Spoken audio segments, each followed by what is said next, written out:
Earlier in the week, I received a request from a weekly game plan user, our time management system, requesting that they see what I do and how I fill this out. And this was actually a perfect week to do it. As you'll see in some regards, I was traveling this week. So when I travel, I'm pretty much 100% locked in, only doing the bare minimum triage and email and things like that. So when I come back here, today, Friday, it is February 9th, I've got a full day of work and I have 100 things I need to do, and I know I'm not going to get to them all. So this is going to be walking you through as we sit here at 8:30 in the morning, kids are off to school, and now I need to really make the most of today.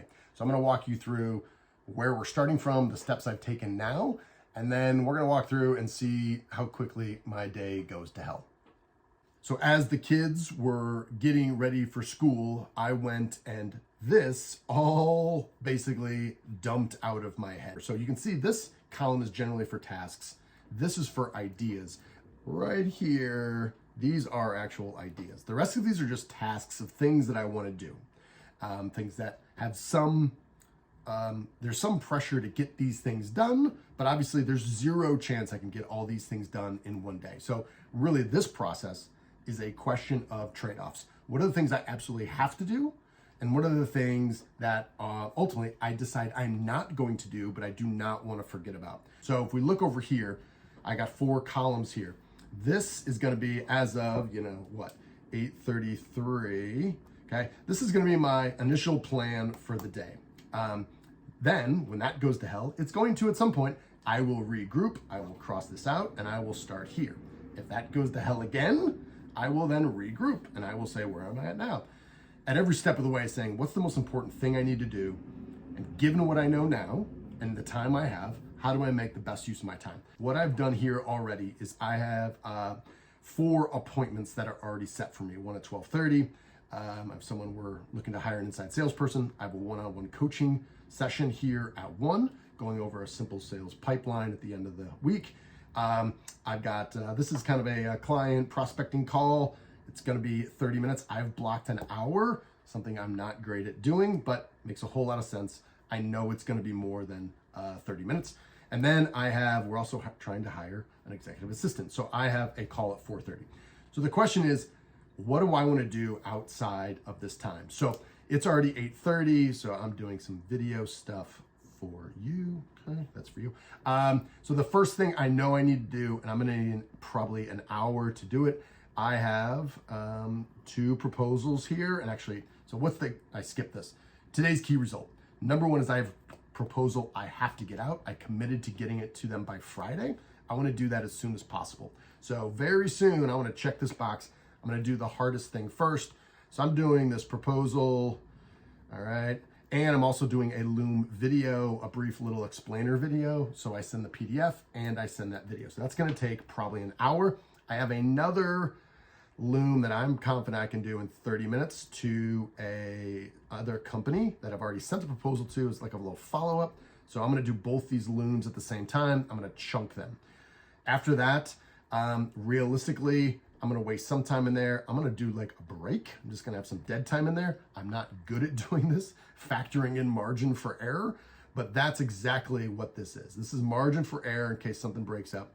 The other thing I have to do is we have a new construction Spanish app that's coming out, and I gotta get notes to our video editor. So I have basically 4 through 9 going over.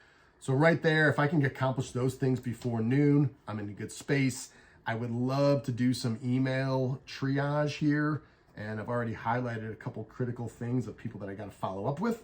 I have these 2 calls. I'm assuming nothing's good's going to happen there. I'm also terrible at scheduling lunch. I should probably try to squeeze some food in there. Otherwise, my blood sugar crashes around 2:30 and bad things happen. And realistically, around here, after I do this coaching, it'll probably run long. I would love to do some email triage, and I actually have some consultants I got to get some content to. So if I can get stuff to Blake and Dylan, dude, that would be a good day. But you can see I've chunked my time, and a whole lot of things are not going to happen over here, and I'm going to be really deliberate about it. So as of right now, it is 8:35. My day is officially going a little bit later than usual. Normally with kids getting off to school and just organizing, normally that does put me somewhere between 7:55 and 8:15. But that's what we're starting at right now. What I'm gonna do as the day progresses, we're gonna take stock of what has happened and what hasn't happened. And we'll kind of report on how many times I need to adjust the day. Now, before I let you go, one quick thing I always have to remind myself is it's at the very beginning of this book. We call it rule number one, and it's rule number one for a very specific reason. It says, you don't need to do more than you can possibly do.